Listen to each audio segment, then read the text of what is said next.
கர்த்தருடைய நாமத்துக்கு ஸ்தோத்திரம் உண்டாவதாக. ஓய்வு நாள் கர்த்தருக்கு உரியது, உங்களுக்கானது அல்ல. தூங்குவதற்கோ உங்கள் வேலை செய்வதற்கோ அல்ல, ஊரை சுற்றுவதற்கோ அல்ல. இந்த நேரத்தில் தான், ஞாயிற்றுக்கிழமை தான் லீவு. இந்த நேரத்தில் நல்லா தூங்கணும், நல்லா சுற்றி பார்க்கணும், எல்லாம் குடும்பமாக ஒரு இடத்துக்கு போகணும், ஒரு ஃபங்க்ஷன், இப்படி எல்லாம் அந்தந்த காரியத்துக்களே நீங்கள் சிலர் செய்வார்கள். ஸோ அப்படி செய்யக்கூடாது. ஓய்வு நாள் கர்த்தருக்குரியது. நம்ம கர்த்தருக்குரிய அந்த நாளை கர்த்தருக்கு நாம் செய்ய வேண்டும். 6 நாள் வேலை செய்து 7வது நாள் ஓய்ந்திருந்தார் இல்லையா? அந்த ஓய்வு நாளை பரிசுத்தமாய் ஆசரிங்க என்று ஆண்டவரை கட்டளைகளே இருக்குது. ஓய்வு நாளை பரிசுத்தமாக ஆசரிங்க என்று. இந்த ஓய்வு நாள் அன்றைக்கி தான் வீட்டில் ஒரே பிரச்சனையாக இருக்கும். கோயில் கிளம்பும்போது ஒரே போராட்டம். அப்படியே இந்தியா பாகிஸ்தானுக்கு சண்டை நடக்கிற மாதிரி, அதை செய், இதை செய், இதை எப்படி, அதை பண்ணி, இது பண்ணியா, ரொம்ப பயங்கரமாக இருக்கும். அந்த இதில் சிலவங்க என்ன செய்வாங்க, இப்படி சண்டை போட்டு கோயிலுக்கு போகணுமா அப்படின்னு அப்படியே இருந்துருவாங்க. ஸோ முன்னாடியே ஏற்பாடு பண்ணுங்கள். இந்த நேரத்தில் எல்லா துணி எடுத்து வச்சுக்கோங்க. நாளைக்கு இந்த இதெல்லாம் வேணும்னு கேட்கக்கூடாது. எல்லாம் என்ன அவங்கவுங்க அந்த எல்லாம் எடுத்து வச்சுக்கோங்க. நாளைக்கு கண்டிப்பாக போகணுன்னு முன்னாடியே எல்லாம் சொல்லி ஒழுங்காக அழகாக முன்னாடியே எத்தனை மணிக்கு கிளம்புனா அங்கே கோயில் ஆரம்பிக்கிறதுக்கு ஒரு 5-10 நிமிஷம் முன்னாடி போகணும் அப்படின்னு நினைங்க.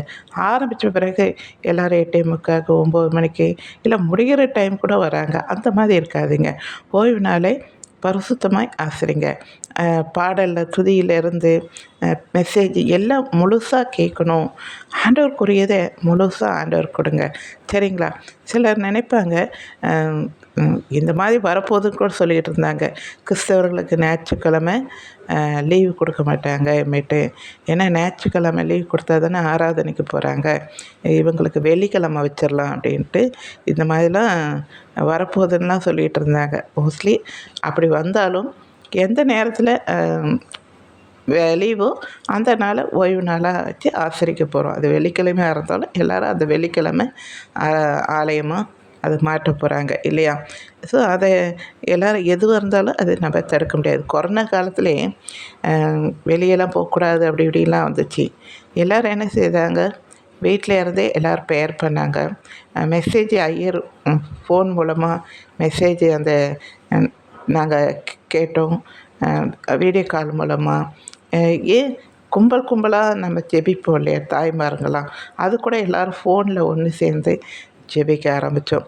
ஸோ இந்த ஜெபம்ன்றது ஆண்டவருடைய செய்தி கேட்குறது, எந்த இது வந்தாலும் அதை தடைப்படாது இல்லையா?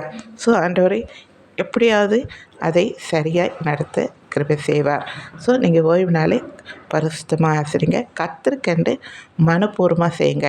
இவங்க சொன்னதுனால நான் வந்தேன் அப்படின்னு வேண்டா வெறுப்பாக நீங்கள் வராமல் ஆண்டவருக்குன்னு ஒரு பிரியமாக, அன்றைக்கி ஆலயத்துக்கு போகிறேன், இன்றைக்கி ஆலயத்தை நான் என்னால் முடிஞ்ச அந்த உதவிகளை ஏதாவது பாய் விரிக்கிறதோ, ஸ்டூல் போடுறதோ, இந்த வேலைகள் செய்கிறது கற்றுக்கண்டு நம்ம மனப்பூர்வமாக நம்ம என்ன செய்யணும். ஆராதனைக்கு சீக்கிரமாக வந்து செய்திகளை பங்கு பெறணும், சரிங்களா? பிடிச்சிருந்தால் லைக் பண்ணுங்கள், மற்றவங்களுக்கு ஷேர் பண்ணுங்கள். தேங்க்யூ.